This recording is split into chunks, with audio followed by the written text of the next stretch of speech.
Most podcasters make this critical language mistake that caps their growth before they even start recording.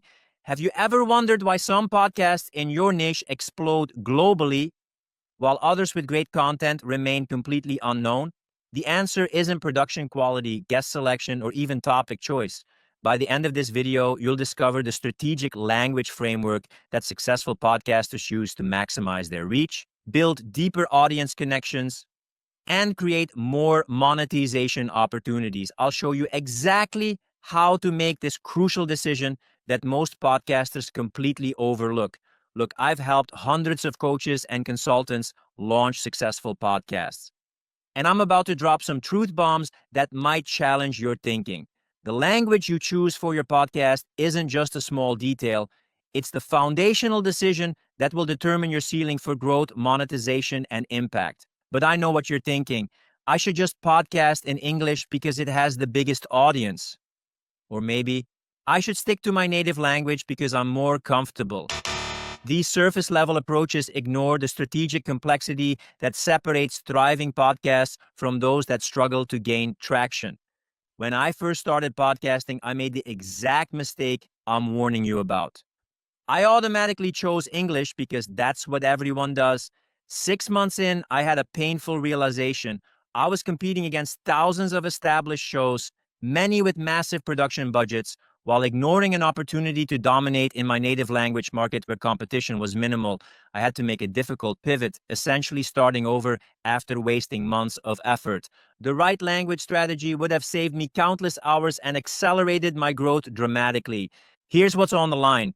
Choose correctly, and you could become the go-to podcast in your niche within months. Choose poorly, and you might spend years fighting for scraps of attention in an oversaturated market. This decision will affect everything from your ability to book guests to your potential for monetization. What's worse, changing languages after you've established your show means essentially starting from scratch, losing all the momentum you've built.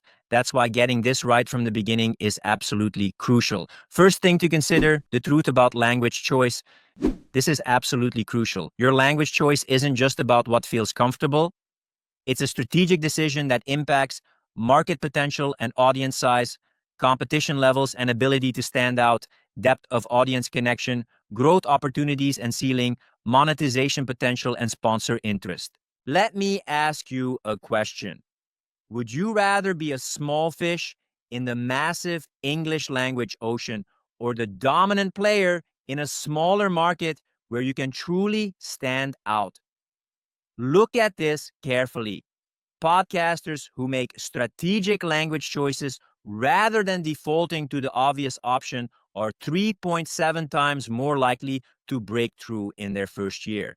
This isn't about comfort, it's about smart positioning. Second thing to consider, the English advantage and why it might be a trap. Let these words sink in.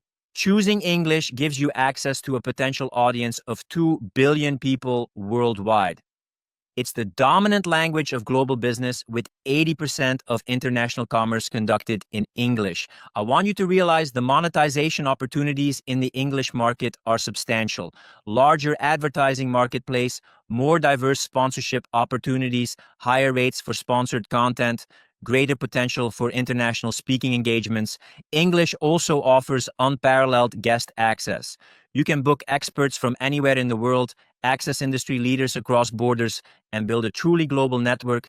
But wait, there's more, and it's not all positive. Here's what no one tells you about the English podcast market. This might be controversial, but the competition in English is absolutely brutal. In popular niches, you're up against thousands of established shows, many with professional production teams and marketing budgets. Standing out requires exceptional quality and marketing. I'm sure you've noticed this too. Many non-native English speakers sound less authoritative and struggle to convey their personality fully when podcasting in English. This creates an authenticity barrier that can limit your ability to connect deeply with listeners. Third thing to consider, the native language power play. Now, this is where you want to pay attention. Your native language might be your secret weapon for podcast success. The truth is, smaller language markets have dramatically less competition. While some English niches have more than 10,000 podcasts, the same niche in Dutch, Swedish, or Portuguese might have fewer than 50 shows. This means you can become the dominant voice in your space much more quickly. Can you feel how powerful this is? When you speak in your native language, you create a deeper emotional connection with your audience. You're speaking the language they think and dream in. Your full personality, humor, and unique perspective come through naturally. This will blow your mind. In many language markets, listener loyalty is significantly higher than in English. Your audiences are more likely to become dedicated fans, share your content, and support you financially through direct monetization. If you want to dive deeper into this strategy and learn all the elements for creating a successful podcast, check out my Podcast Academy by clicking the link in the first comment. I cover this language strategy in much more detail, plus all the other critical elements that make the difference between podcasting success and failure. But ask yourself, can you afford the limitations of a non-English podcast? Listen closely to what I'm about to share. The ceiling for growth in smaller language markets is real. Your maximum audience size is capped by language demographics. Advertising rates may be lower. Sponsorship opportunities could be more limited. Your ability to book international guests depends on their language skills. Fourth thing to consider, the strategic decision framework. This is the key to success, a systematic approach to choosing your podcast language. Start with audience analysis. Where does your ideal client base primarily live?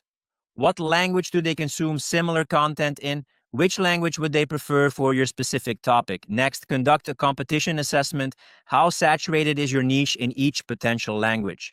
What's the production quality standard in each market? Where can you realistically stand out with your resources? Finally, be honest about your resources. How strong are your language skills in each option? Can you maintain consistent quality in your chosen language? Do you have access to editing help if needed? Pro tip that will completely change your podcast. Whatever language you choose, commit to it for at least 20 episodes before making any changes. You need real data to make informed decisions, not just initial impressions. The language you choose for your podcast isn't just a detail, it's the foundation of your entire strategy. This decision will shape your audience, your opportunities, and ultimately your success.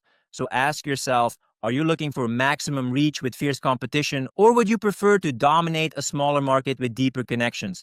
There's no universal right answer, but there is a right answer for your specific goals. Let me know in the comments which language you're considering for your podcast and why.